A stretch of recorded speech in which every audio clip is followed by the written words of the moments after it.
Hello, I'm Pete Bellotta for the Tire Industry Association. Snider Tire, in conjunction with TIA and the American Commercial Tire Network, is proud to present this program on a topic of great importance.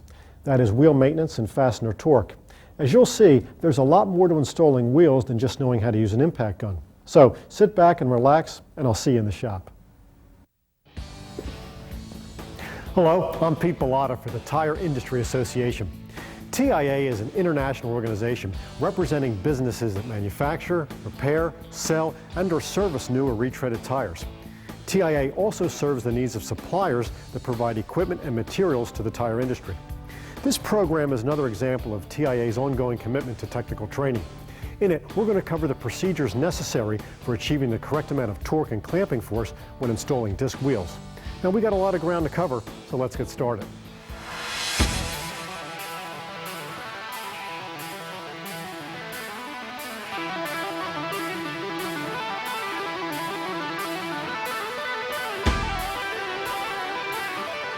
Keeping large trucks on the move requires careful attention to the tire and wheel assemblies.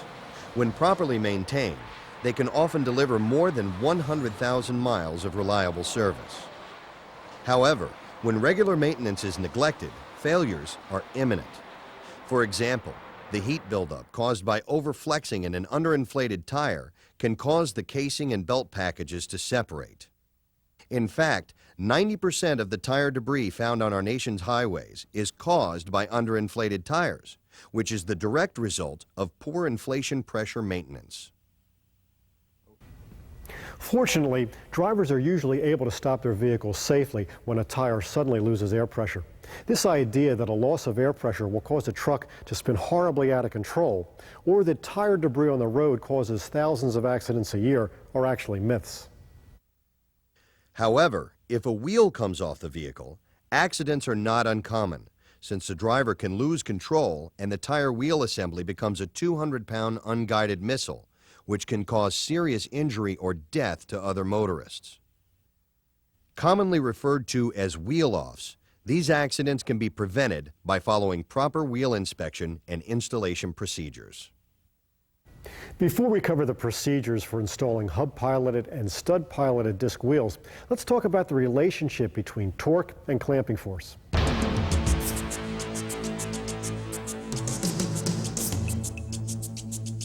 Simply put, torque is the force that creates rotation or twist. In the truck tire and wheel service industry, torque is measured in foot-pounds.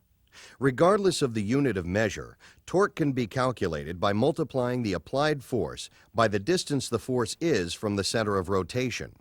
For example, 10 pounds of force applied to a 1-foot breaker bar will generate 10 foot-pounds of torque. If the same 10 pounds of force is applied to a 2-foot breaker bar, 20 foot-pounds of torque will be generated. The application of torque to a seated fastener produces clamping force. However, the amount of clamping force generated per foot-pound of torque depends on a variety of circumstances and cannot be measured in the field. If you guys like slick tools, here's one for you. This tool actually measures clamping force. As you'll see, the nuts and bolts must be passed through the gauge, which means the tool cannot be used on the vehicle. The bolt acts like the stud passing through the hub. Once the nut is seated and torque is applied, the clamping force can be read on the dial. As the nut is tightened, the torque and clamping force rise steadily in a linear relationship. As the limits of bolt strength are approached, the wrench still turns the nut, but there is no additional torque or clamping force being applied. Initially, the clamping force stabilizes, then it begins to decline. Since the stud actually stretches as the fastener is tightened, continued torque will cause the fastener to weaken and eventually break. The point where the fastener begins to weaken is known as the yield point. It's important to remember that the yield point is ultimately determined by the strength of the bolt and that it can be reached without the bolt breaking. All fasteners have an optimum torque value that provides the proper amount of clamping force for the application. Whenever these values are listed as a range, such as 450 to 500 foot-pounds, always target the middle of the range to account for slight variations in torque wrench accuracy. Since proper clamping force is essential for keeping the wheels on the vehicle, and its relationship with torque is linear, the only way to approximate the correct amount of clamping force is to control the amount of torque. Of course, just because the lugs may be tightened to the proper torque value doesn't mean that the clamping force is sufficient to keep the wheels on the vehicle. Remember, unless the appropriate steps are taken prior to tightening the fasteners, applying the correct torque will result in a clamping force that is either too little or too great for the application. For example, paint runs, dirt, corrosion, and/or debris on wheel mating surfaces often results in a loss of clamping force after the vehicle is returned to service. This reduction in clamping force is known as joint settling. Disc wheels continually flex to some degree as they adapt to the weight of the vehicle and cargo under operating conditions. This contributes to joint settling, which is the reduction of clamping force in service. Most joint settling occurs shortly after the wheels have been installed, which is why it's important to re-torque the fasteners within the first 50 to 100 miles of service. Joint settling can be particularly severe if debris is present between the mating surfaces. When this occurs, the debris eventually works itself free, reducing the stretch of the bolt and the clamping force. Since the reduction in clamping force occurs without moving the nut, devices intended to prevent a nut from backing off cannot account for joint settling. Consequently, the first step in achieving proper clamping force is to thoroughly clean all mating surfaces with a wire brush. This procedure should be done prior to every wheel installation.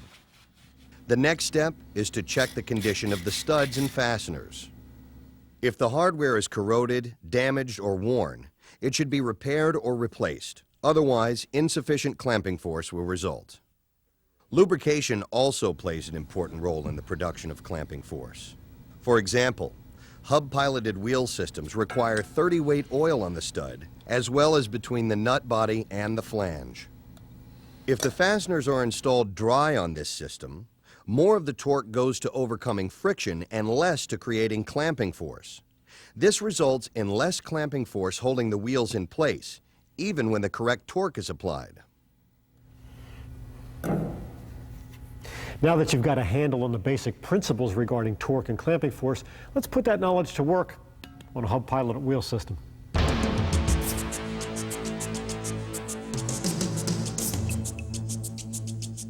Hub-piloted wheel assemblies use outboard brake drums that are centered on the hub by the pilot pads. When the parking brake is not applied, the drums can shift. That's why the first step in installing hub-piloted wheels with the brakes released is to place the pilot pad in the 12 o'clock position. This will help center the brake drum on the hub when the wheels are installed. The hub also includes pilot pads for the wheels. Most dual assemblies use a series of individual pads, while some single assemblies utilize a continuous pad to center the wheel. Be sure to clean the brake drum and pads thoroughly before installing hub-piloted wheels. Once the components are clean, the hub and drum should be inspected for any cracks or damage. To prevent wheel removal problems in the future, apply a light coat of 30-weight oil or rust-inhibiting compound to the top of each pad. Remember that the tolerance between the center hole of a hub-piloted wheel and the pilot pads is very close, which is why it's important not to over-lubricate the pilot pads. Otherwise, the excess lubricant will be squeezed out and deposited between the inner wheel and brake drum. Now, while this won't affect installation torque, it will affect the amount and rate of joint settling. The wheel studs should also be carefully inspected. A stud that shows any signs of bending, necking, damaged threads, or threads that do not appear to be in good condition should be removed and replaced in accordance with the manufacturer's guidelines. With the hub and drum assembly properly positioned and inspected, lubricate the studs and flange nuts with 30-weight oil. Using another type of lubricant or failing to lubricate the fasteners on hub-piloted wheels will result in improper clamping force. In order for the installation torque to generate the correct amount of clamping force, 2 to 3 drops of 30-weight oil must be applied along the threads of each stud and between the nut body and flange. Be sure to replace the fastener if the flange does not move freely on the nut body. If the flange becomes separated from the nut body, it's best to just replace the fastener. However, the fastener can be installed temporarily until a replacement is available, as long as the flange rotates freely. Before installing the wheels, clean and inspect the mating surfaces thoroughly. If the wheels are cracked, severely pitted, or damaged in any way, they should be taken out of service. Even if the wheels are in good condition, always clean both mating surfaces with a wire brush. To prevent corrosion on the mating surfaces, some fleets use hub-piloted or stud-piloted wheel separators, which are application-specific and can be reused as long as they are not damaged. Wheel protectors designed to protect the finish during installation and removal should not be used between mating surfaces. When installing hub-piloted wheels, avoid contact with the studs by using a tire lifting bar or wheel dolly. Make sure that the hand holes are aligned and the inner and outer valve stems occupy different, preferably opposite, hand holes. Before installing the flange nuts, make sure that both wheels are resting on the pilot pads. It's best to hand tighten the top flange nut until the outer wheel is fully seated on the pad. Also, make sure to hand tighten the nuts before applying the final torque.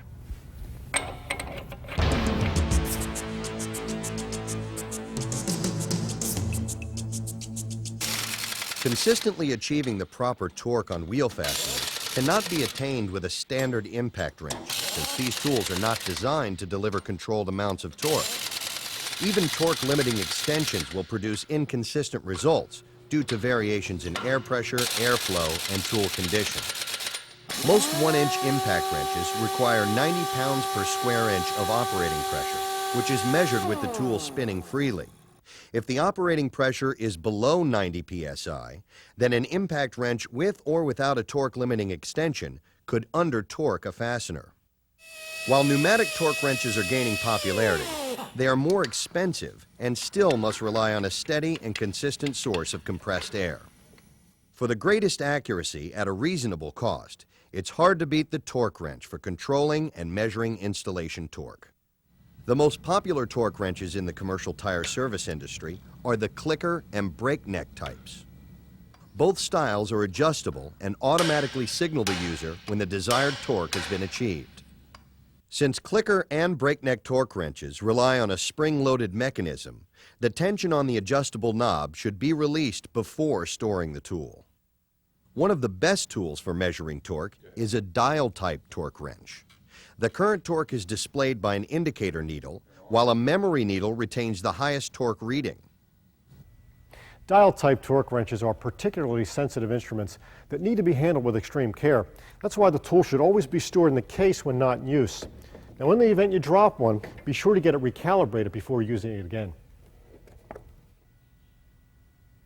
Digital torque wrenches are relatively new to the commercial tire industry, and like dial-type wrenches, they provide a high degree of accuracy with even greater durability.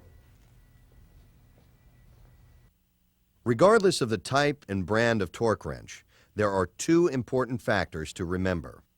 First, torque wrenches are precision instruments, so they should be treated with care.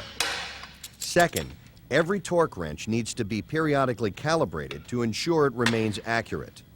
This can be performed in-house with a torque tester, or the wrench can be sent to the manufacturer or a calibration laboratory. When determining your calibration program or intervals, consult your torque wrench manufacturer.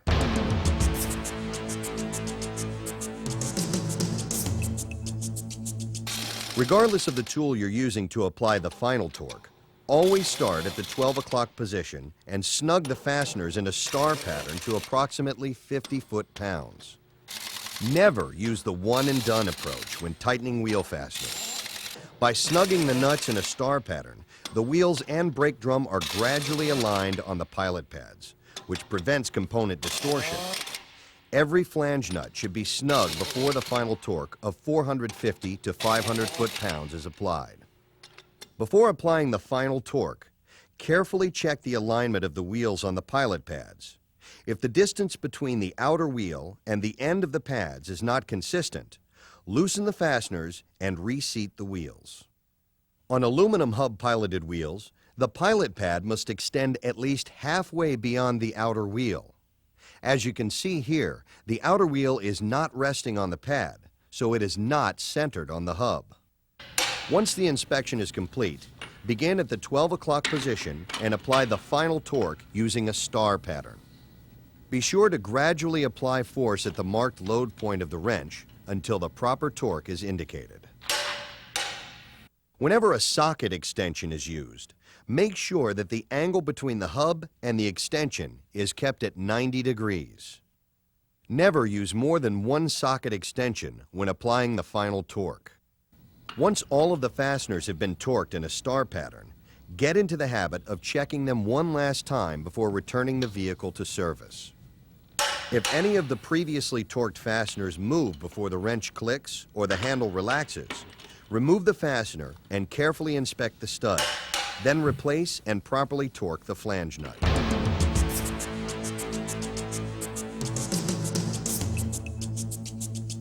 Let me show you a cutaway of a stud piloted wheel system. Stud piloted wheel systems use two sets of fasteners for dual assemblies. The inner cap nut secures the inner wheel to the hub and serves as the stud for the outer cap nut, which holds the outer wheel to the inner wheel. Since stud-piloted wheel systems use right-hand threads on the right side of the vehicle and left-hand threads on the left side, begin by inspecting the studs to make sure they are on the proper side of the vehicle. If you find that the threads are incorrectly matched on one side or the other, it's possible that the brake drum and hub assemblies were accidentally switched. So be sure to check your thread direction before installing the wheels. Like all wheel systems, the condition of the mating surfaces is critical to achieving the proper clamping force. That's why it's so important to clean both the hub and/or drum with a wire brush and then inspect the components for cracks or other damage. The wheel studs should also be carefully inspected. Studs that are loose in the hub or show any signs of bending, necking, damaged threads, or threads that do not appear to be in good condition should be removed and replaced in accordance with the manufacturer's guidelines. In addition, since the ball seats on the wheel play such a critical role in centering the assembly on the hub, each one must be thoroughly cleaned with a wire brush and then carefully inspected. As long as the ball seat contour mates with the inner cap nut and mates with the outer cap nut, the wheel can be installed on the vehicle. However, if the area between the ball seats on steel wheels is worn away to less than 1/16 of an inch or the thickness of a dime, the wheel should be removed from service. Here's a stud-piloted wheel with severely worn ball seats on one side and good ball seats on the other. Since the area between the ball seats is less than 1/16 of an inch in several places, it cannot be turned around and used as an outer wheel. When the ball seats are determined to be in good condition, the mating surfaces should be cleaned with a wire brush and carefully inspected for cracks or other damage. Remember, on stud piloted wheels, stress cracks can develop between the bolt holes. That's why it's important to inspect the area around the ball seats carefully and never attempt to repair a cracked or damaged wheel by welding or other means. When installing the inner wheel, use a tire lifting bar or wheel dolly to avoid making contact with the studs. Since the inner cap nuts serve two purposes, the threads must be inspected on both the inside and outside. It's also important to check the contour of the inner cap nut to ensure it will properly mate with the ball seat. Remember, when aluminum stud-piloted wheels are installed, a longer inner cap nut with a collar must be used. When a steel inner wheel and an outer aluminum wheel are paired together on the same dual, a special inner cap nut must be used to account for the additional thickness. If a fastener is severely corroded, worn, or damaged, it must be replaced. While excessive corrosion will not affect installation torque, it will affect the clamping force.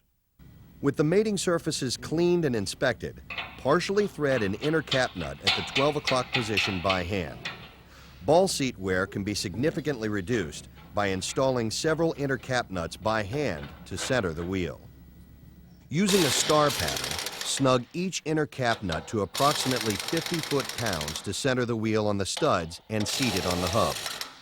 The recommended torque for stud-piloted wheel systems is 450 to 500 foot-pounds dry.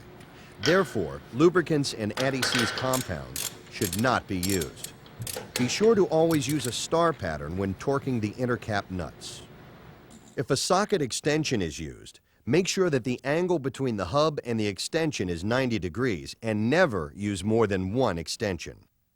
When installing the outer wheel, make sure the handholds are aligned and the valve stems occupy different and preferably opposite handholds.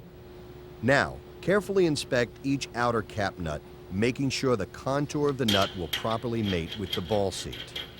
Remember, stud-piloted wheels require dry torque settings, so anti-seize compounds and lubricants should never be used. Be aware that using dry torque values on lubricated threads will result in excessive clamping force. Now this can lead to broken or damaged studs, since less friction allows the nut to generate more clamping force at the same torque. Once all the outer cap nuts have been started by hand, snug the fasteners in a star pattern to approximately 50 foot-pounds to center and seat the outer wheel. To prevent marring the outer wheel, special sockets are available that fit over the cap nut without making contact with the wheel surface. Finally, apply a dry torque value of 450 to 500 foot-pounds in a star pattern, and remember to maintain a 90-degree angle between the socket extension and the hub or drum.